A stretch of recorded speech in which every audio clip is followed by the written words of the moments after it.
Title: Love at First Sight. Author: Chi Sapphire. Genre: Romance, SPG.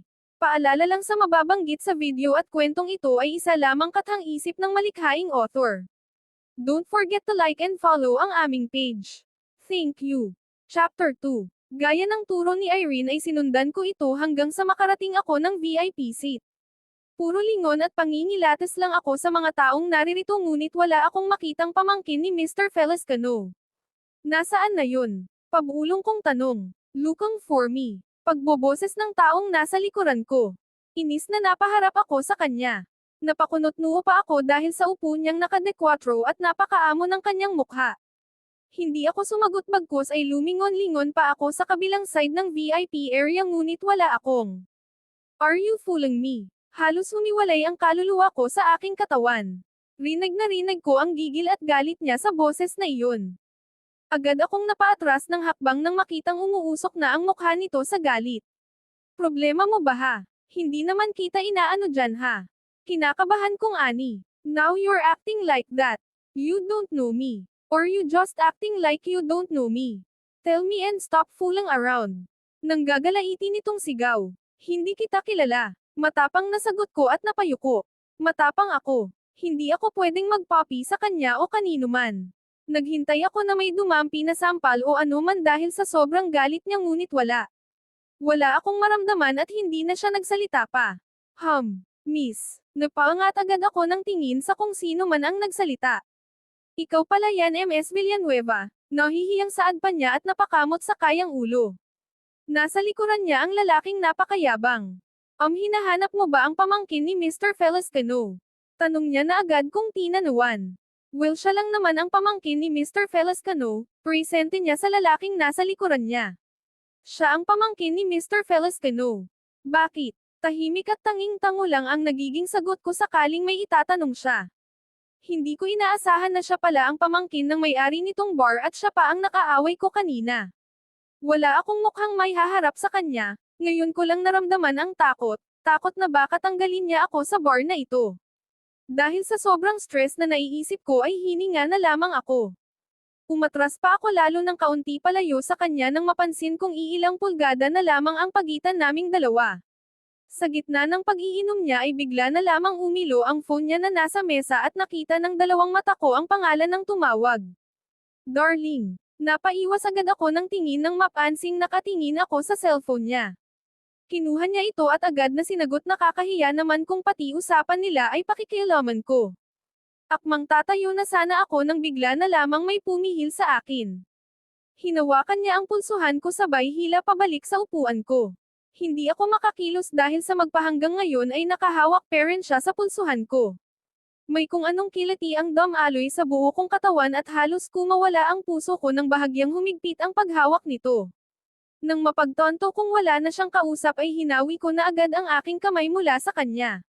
Ngayon alam mo na kung sino ako, mahanging saad nito na palihim kong inirapan. Wala akong paki sa'yo at sa buhay mo. Opo, kilala na po kita. Kaya pwede na ba akong umalis at marami pa akong trabaho, ani ko. You're paid now, saad niya na ikinapagtaka ko naman ng sobra. Paid? Saan? Wala naman akong utang sa'yo ha. You're paid. It means I can take you everywhere I want to go and do anything I want, saad niya na mas ikinagulat ko lalo. Ano? Hindi ko makapaniwalang sigaw. Ako bayad. Bakit? Hindi naman ako bayarang babae o anuman. At hindi ako nagpapabayad ng kahit kanino, single ko. Is that true? Bahagyang lumapit ang kanyang mukha sa direksyon na ikina-address ko ng kaunti.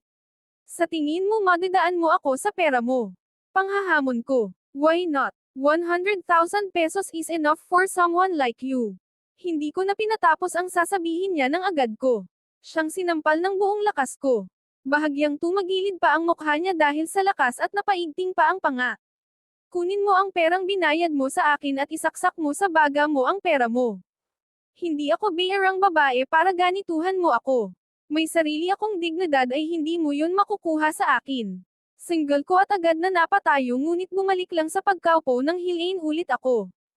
Ano ba? Pagpupumiglas ko at hinawi ang kamay niya sa kamay ko. 500,000 just have sex with me tonight, walang prenong saad niya sa akin. Nagulat pa ako sa sinabi niya ngunit natawa pagkatapos nun.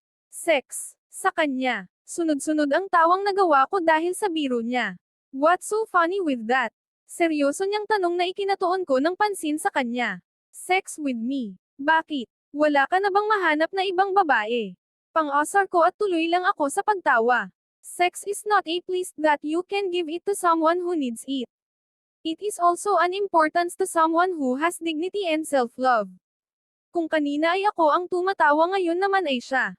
At walang nakakatawa sa sinabi ko. Gumaganti ka ba sa akin ha? Fudge that sex of yours. So you believe that there's still a virgin woman in this world? How do you think? O baka, napatingin agad ako sa direksyon niya nang mapansin napatingin siya sa katawan ko kaya sinuwi ko. Are you still a virgin? Mapang-akit niyang tanong at ramdam na ramdam ko ang hininga niya malapit sa balikat ko. Bakit ka ba ganyan magsalita? Hindi ka ba nakinikilabutan? Mahiya ka nga sa sarili mo, panunuwi ko sa kanya. So since that I paid you, can we go leave this place and go somewhere else? Suhestyon niya na ikinabahala ko ng kaunti. May trabaho pa ako at wala akong balak na sumama sa mga lalaking katulad mo. Remember, I paid you and you can't refuse the money I already gave, saad niya at inirapan ko lang. Nagulat na lamang ako nang bigla siyang tumayo. Humarap siya sa akin at inalukan ako ng kamay niya na sumama sa kanya. Naguguluhan ako. Iniisip ko lang ang magiging kalagayan ko sakaling pilitin niya ako sa gusto niya. Shall we? Tanong niya agad. Napabuga naman ako ng hininga bago inangat ang mukha ko sa kanya. Bawiin mo na lang ang pera. Hindi ako sasama sa'yo at hindi ako makikipag-sex sa'yo. Sa unang pagkakataon, ngayon ko lang nasalayan ang masaya nitong mukha. Tumatawa pa ito. Aaminin kong nagwagwapuhan ako sa kanya ngunit hanggang doon lang yun. Wala nang iba. Fine. I take it back but you have to give me 100,000 pesos. Napanganga naman ako sa sinabi niya. Bibigyan ko siya. Ano siya hilo? Wala nga akong sapat na pera. Yang halaga pa ba ng perang gusto niya? No choice. Wala akong maibibigay na pera sa kanya kaya labag sa kalooban man ay papayag ako na sumama sa kanya ngayong gabi. Agad akong napatayo. Follow me. Imporma niya na agad kong sinundan. May mga iilang nakasot ng black ang nakapalibot sa amin nang palabas na kami ng bar. Kita ko pang kumaway si Irene sa akin. Kailangan kong panindigan ito. Hanggang sa makalapit na kami sa sasakyan niya ay nandito parents sa paligid namin mga bodyguards niya. Kita kong pinagbuksan pa niya ako ng pinto ng sasakyan at pumasok agad. Nang makapasok na siya sa loob ng kotse niya ay may tinali pa siya sa gilid niya. Kaya nagtaka naman ako. Ano namang ginagawa niya? Tanong ko sa aking sarili. Nang matapos niya ayusin kung ano man iyon ay binalingan niya agad ako ng tingin. Ano na naman? Masungit kong tanong. What are you doing? Why don't you lock your seatbelt for your own safety? Hindi ko alam, walang emosyon kong pagputol sa kanya. Tila nagulat pa ito sa sinabi ko. Do you mean hindi mo alam ang tungkol sa mga sasakyan? Magtatanong ka lang ba o aalis na tayo? Gusto ko nang magpahinga kaya please. Let me go. Lock your seatbelt first before anything else. Utos niya sa akin. Hindi ko alam kung paano to i-lock, matapang na pag-amin ko. Sa tanang buhay ko ngayon lang ako nakasakay sa ganitong klaseng kotse. Is it your first time? Tumango agad ako. Hindi ko kailangang magsinungaling pa dahil halatang halata naman sa akin na first time ko pa at sa kanya pa talaga. Naalarma na lamang ako nang may kung anong damay-kit sa aking braso. Kaya napaangat ako ng tingin at laking gulat nang magkasalubong ang aming mga mata. Don't move, sabi pa niya habang ang mga niya ay nakatingin sa akin. Bahagyang umiwas ako ng kaunti nang mapansin kong mas lalo siyang lumalapit sa akin. Mas lalo kong nakikita ang kabuuan ng mukha niya. At sa kunting galaw ko muntikan na niya akong nahalikan. I said don't move, matigas niyang sabi. Buti na lang at nakapagpigil ako. Mga ilang segundo lang ay tapos na at agad ko na siyang tinulak. Salamat. Wala siyang imek at simulan na niyang paandarin ang kotse. Napasandal na lang ako sa upuan at nirelax ang aking katawan. Yungot ko nang makaramdam ako ng komportable. Gravy ang lambot ng upuang to. Napapangiti na lang ako sa kasiyahang nararamdaman ko. Wala akong paki kung nagmumukhang tanga ako sa harapan niya. Siguro ang sarap ng buhay niya. Hindi gaya ng buhay na nararanasan ko ngayon. At sa dinami-dami pa ng babaeng pwede niyang mapili ay ako pa talaga at sa anong kadahilanan. Dahil madali akong mauto o dahil mahirap lang ako. Makalipas ang ilang minutong biyahe ay napahinto ang kotse niya sa tapat ng malaking building.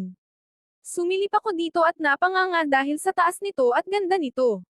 Bumaba ka na, napatingin agad at nagulat pa nang makitang nasa harap ko na pala siya. Ang bilis niya. Bumaba agad ako ng kotse at hindi inalis ang mga mata ko sa building na nasa harapan namin. Wow! Manghang saad ko. Sobrang ganda at halatang napakamahal nito dahil hindi basta-basta ang design at halaga ng mga hollow blocks na pinatayo rito. Sumunod ako sa kanya hanggang sa makapasok kami sa loob nito. May nagbukas ng pinto na gawa sa salamin at magalang siyang binati pati na ako. Ay, magandang gabi din po, balik kong bati sa kanya na bahagyang ikinagulat niya at napalitan agad ng ngiti. Napangiti na lamang ako sa kanya nang huminto siya at tiningnan ako. Bakit? Umiling na lang siya at nagpatuloy.